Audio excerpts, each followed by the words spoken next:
So, I thought this was the perfect opportunity to demonstrate the strength disparity between a man and a woman. Initially, she thought I was joking, but when she realized I was completely serious, she happily took the opportunity to prove me wrong. I instructed her to try to ground me as hard as she could, which she did, and then I quickly broke free from her grip and grounded her for several minutes until she surrendered. She cried a lot during this entire ordeal, and I could see fear in her eyes, even though she knew very well that I would never hurt her. I humiliated her, and as a result, I slept on the couch that night. She didn't want to talk about it in the morning and mentioned that she was fine, but it was evident that she was still very upset about it. I feel horrible for shattering her confidence like that, and I don't think she will ever feel safe walking alone at night again. I probably acted like a really horrible person, and I wish I could have just trusted her more to take care of herself. I know this relationship is likely over, but is there anything I could do to make up for it? Update 1. So, I'll get straight to the point, she broke up with me the next day over the phone. She wanted me to admit that I enjoyed seeing her cry, but I kept defending myself until she gave up. Deep down though, she was sort of right.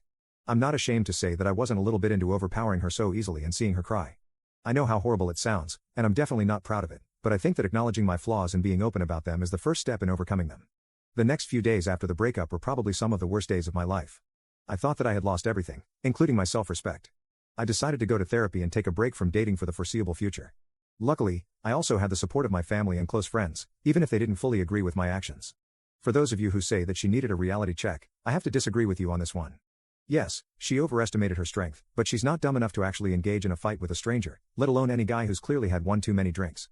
Being cautious has nothing to do with strength, and now I believe that she was also right to get a bit mad at me for having little to no faith in her. Trying to demonstrate how much stronger I was at 2 a.m. was just plain stupid though. I hadn't heard from my ex until she gave me a call 2 days ago. We barely talked about the incident, and it was mostly catching up and making peace with each other. She seems like she's doing pretty great for herself, as she's about to graduate with her master's and already has a job lined up. She also started dating a new guy last month, and I can tell by the way she talked that she's very into him. Overall, I was glad to hear how happy she sounded. I'm also doing pretty well myself, although I'm still on my break from dating, and I don't see myself getting into another relationship for at least a year.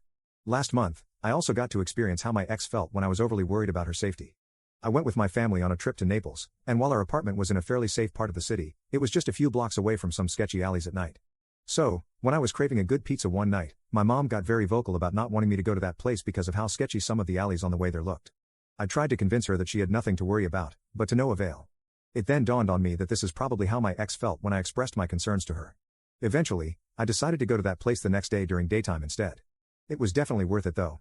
I'm genuinely happy with how things went for both of us, although I still miss her sometimes, and hearing her voice again just made me miss her even more, but I know that it's probably better for us to move on with our lives separately.